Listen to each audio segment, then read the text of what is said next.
I know, I keep doing Porsches, but I'm sorry, they're too good. And when someone hands you the keys to a GT3, you know, you're not gonna say no. So I'm probably gonna keep doing Porsches because they're just that good. Behind us, we have a 991.2 GT3. We've done a touring before, but this is the regular one with the spoiler. This car has a crazy exhaust on it. You absolutely gotta hear it, and it's a crazy spec. We gotta look around it. So this car is a paint to sample color car. The color is called Gelbgrün Green. Sorry if I'm not pronouncing it right, but it's very similar to lizard green. The owner tells me that honestly the only way to really tell the difference if you have this next to a lizard green car. But as you can see from the yellow brake calipers right here, this car has carbon ceramics, but the really crazy part comes when you look at the inside. A lot of really cool details. So first, carbon fiber illuminated door sills with the custom kills bugs fast. Now, I'm not sure actually if all GT3s come with the regular handles, but I thought some of them had straps. This one has carbon everything. All the trim is carbon. Green stitching to match the paint. Now, the steering wheel, which you don't see a lot in the regular GT3s, is leather. So is the gear shifter. Now, everything else is kind of Alcantara in the middle. You have more carbon fiber in the center. But the coolest thing here is the painted air vents. Looks so sick. It just makes you know you're in like a special color car. But man, once I start this thing up, you guys have to hear it.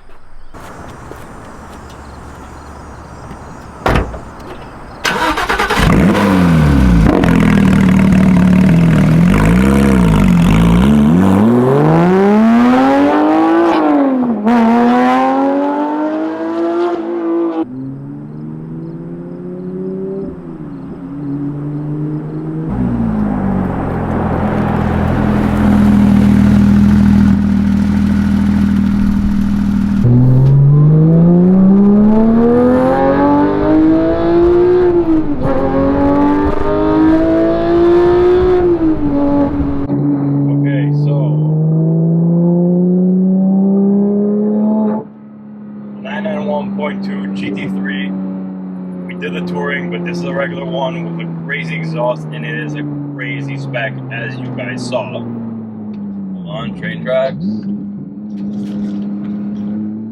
Okay.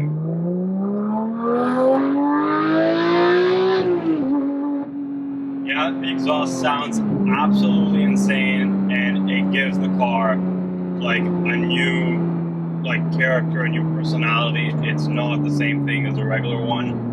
You pretty much get the full-on supercar experience because of that exhaust. Now, another cool thing is obviously this specific one is in a very bright color, so again, it just kind of adds to the specialness of the car. You see the green all around, you see the big spoiler in green in the back. Even in the interior, you see the air vents, everything's in green, everything looks very, very special. Now, immediately, the first thing I noticed between this and the touring is the touring obviously has no spoilers. It has less downforce.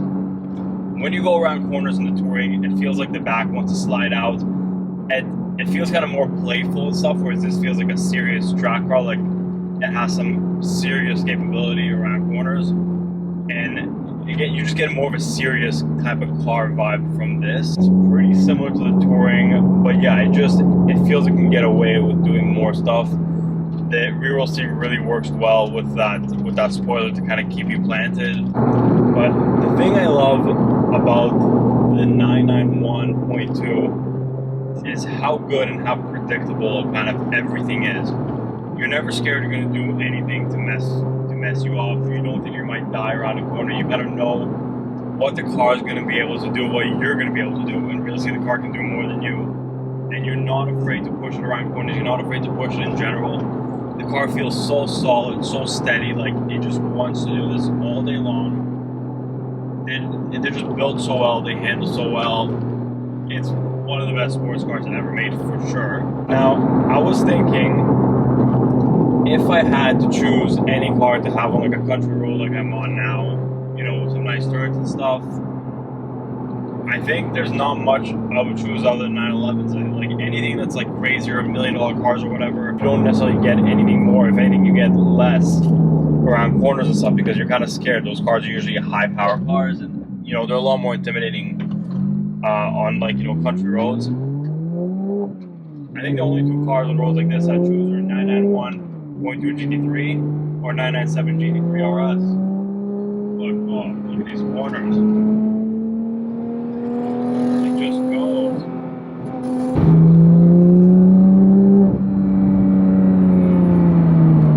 Downhill.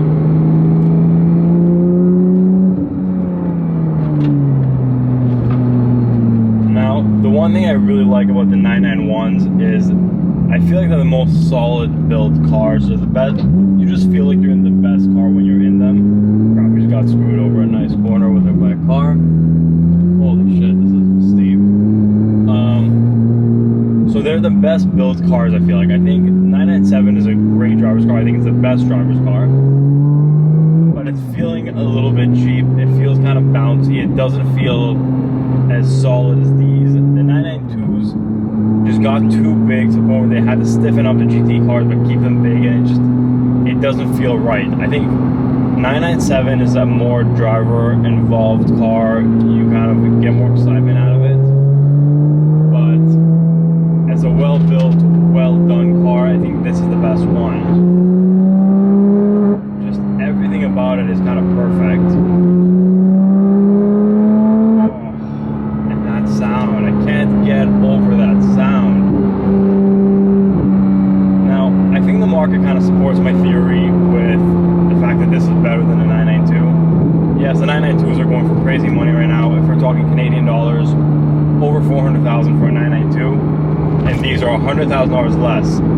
But before the 992s got delivered, these cars, you could pick them up between $180,000 to $205,000 Canadian. Now these things are creeping up on $300,000. I think the reason these cars went up by $100,000 is everyone saw the 992 go for crazy money, and people kind of thought to themselves, well, you're not really getting a better car for your money. So if you don't care about the hype of having the newest thing,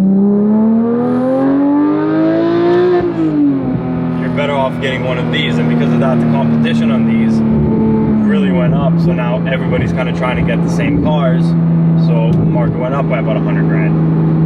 And I think it's worth it. I mean, this is probably the same price as like a used Huracan, maybe like not even a 458 anymore. But I mean, the experience to get how good the car is unbelievable.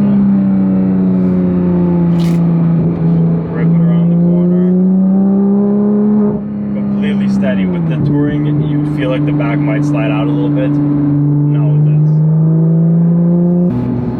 Now, about a week ago, I drove the GT3 RS of this generation, the 991.2, and obviously those cars are PDK only. They don't come in manual. And when I drove it, I was actually kind of happy about it because, the PDK worked really well on those. And that car felt like it might be really made for PDK, but I think a very important thing about these cars, and it's going to go down in the future kind of as the last good manual GT3, because we had the video with the 992 and the manual just really wasn't good. It felt like they just put it in for the sake of saying that they can offer a manual in the 992, but the manual in this feels like the manual in my GT4. This car feels like it was meant to be a manual.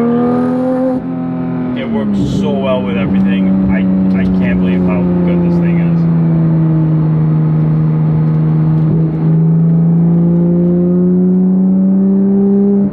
Oh my god, the handling of this car. I've not driven many cars that are as good as this or on a corner.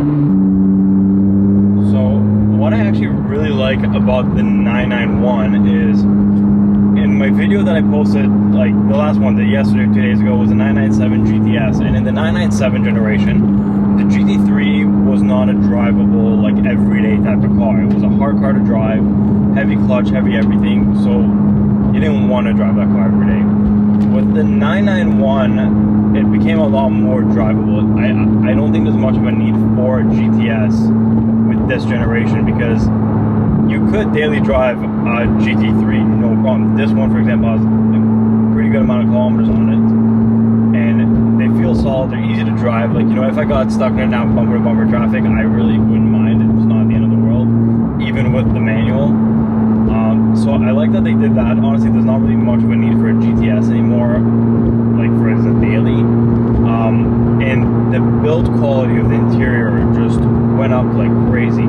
It felt so cheap and like old before. I know even back in the day it didn't feel that good. This interior is so good, so high quality.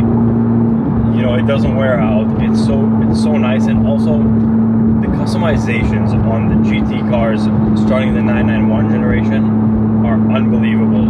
It's going to be very hard to find two GT3s that are exactly the same, because there's so many little things you can customize in the car that every time you get into a different GT3, you're like, oh cool, this option's like this, or this option like that. I've never seen this before, I've never seen that before. And it's kind of cool and refreshing because you have a more unique car if you do own one. So yeah, I actually love driving this thing. All you see all around is just green, so you know you're in something special. You look in the mirror, you see the green spoiler, and the nice thing is this one has a leather steering wheel. With the Alcantara ones, you always have to worry about damaging them. This one you don't. The green vents, it just looks so good inside. So comfortable.